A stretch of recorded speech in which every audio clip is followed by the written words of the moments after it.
赵国边界靠近燕国有一座山，半山腰的山洞口围着一支军队。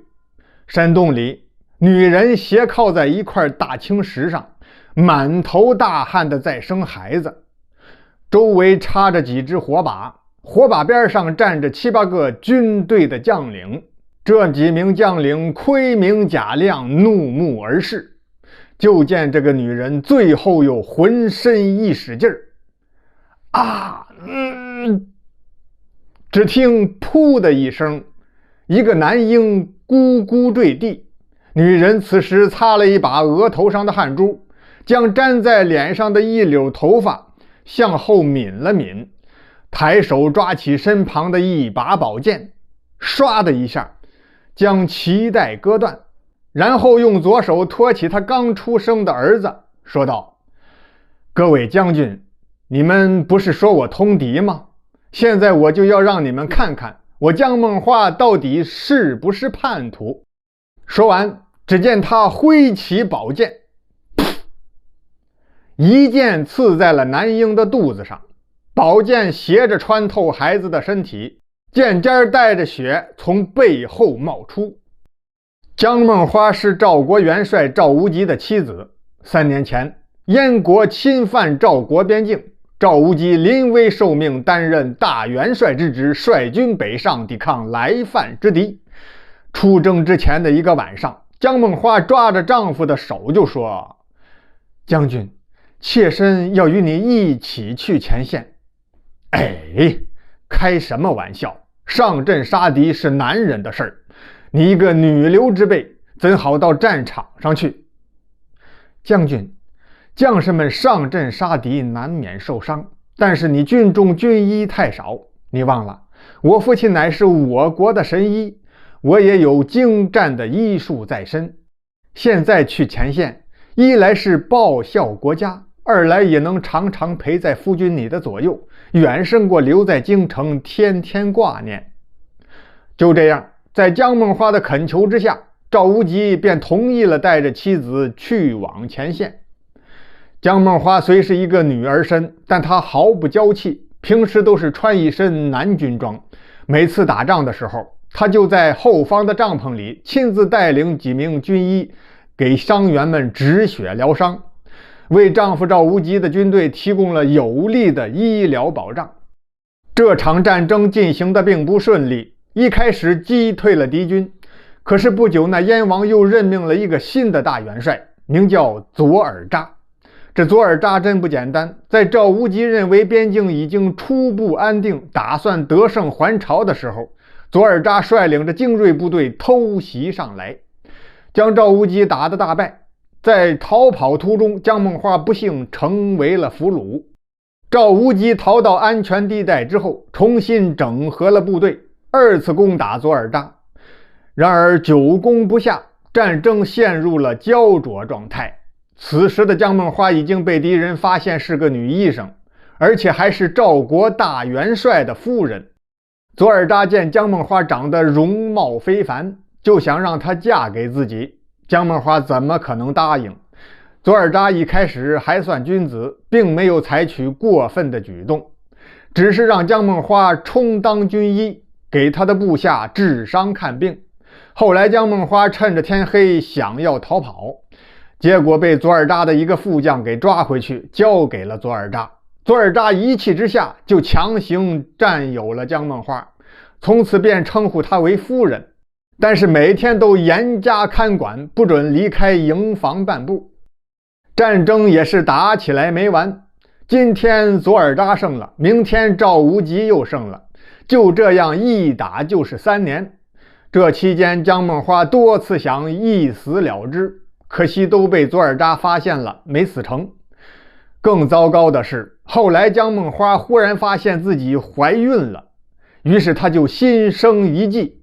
表面上她因为怀了左耳扎的孩子，思想转变了，要想跟左耳扎好好做夫妻。等左耳扎随着姜梦花的肚子变大，慢慢放松了警惕的时候，姜梦花竟然挺着大肚子成功逃脱了。左耳扎发现姜梦花跑了，他是随后就追。因为着急，左尔扎只带了100多名禁卫军追赶，一路追到了赵无极的辕门之外，眼瞅着姜孟花骑马跑进了营房，随后赵无极亲自带兵就出来了。因为人数悬殊，左尔扎被杀得大败，全军覆没。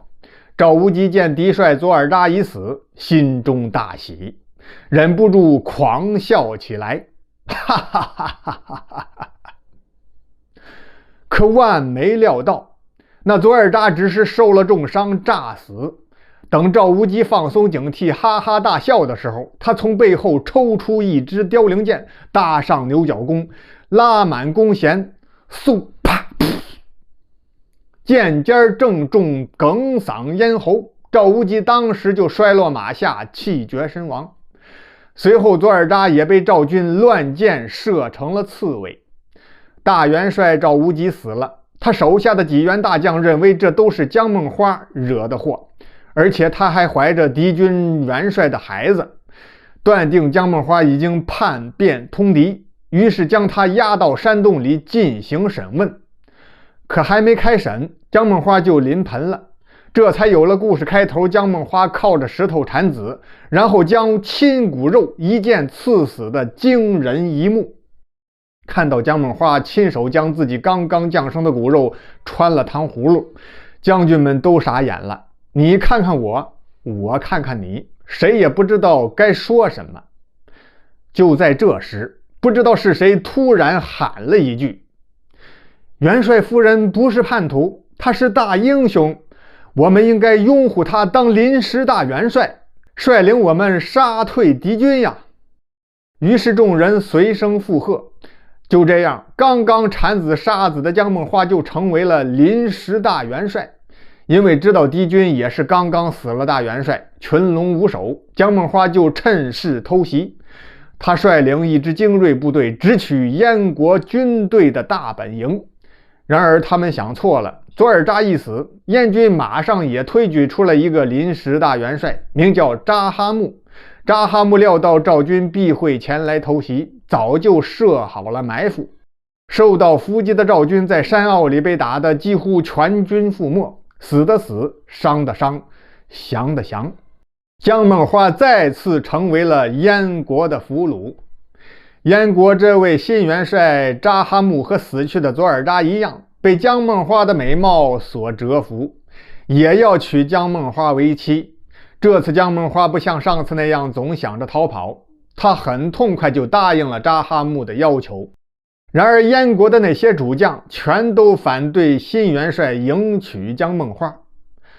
大帅，这个女人就是个扫把星，她会让你命丧黄泉，让咱们全军覆没的，应该马上处死这个害人精。扎哈木不以为然，一心要娶姜孟花，将军们就硬是拦着不让他们洞房。后来姜孟花偷偷对扎哈木说：大帅，我这里有一瓶蒙汗药，你可以想办法让那些反对的将军服下，他们会沉睡一整天，咱俩就可以拜天地入洞房了。于是扎哈木就在中军帐设宴款待手下的大将军们，说自己前几天是一时糊涂，现在想通了，不娶姜孟花了。结果所有的将军在吃下酒菜之后便都趴在桌子上不动了。扎哈木见时机已到，呲溜一声就钻出中军帐，回到了寝营，草草磕了3个头，算是拜了天地。他就把姜孟花抱到了床上。扎哈木迫不及待的刚刚脱掉上衣，就见姜孟花举刀便刺。毫无防备的扎哈木被刺穿胸膛，当即毙命。到死他也不知道，刚才他没注意看，那些他手下的将军们根本就不是昏倒，而是全部七窍流血身亡。恰在此时，赵国国军派来的援兵已到，而燕国军队的元帅和将军全都死了。士兵们群龙无首，是一盘散沙，很快便全军溃败。燕国元气大伤，退回本国后再不敢来骚扰赵国边境了。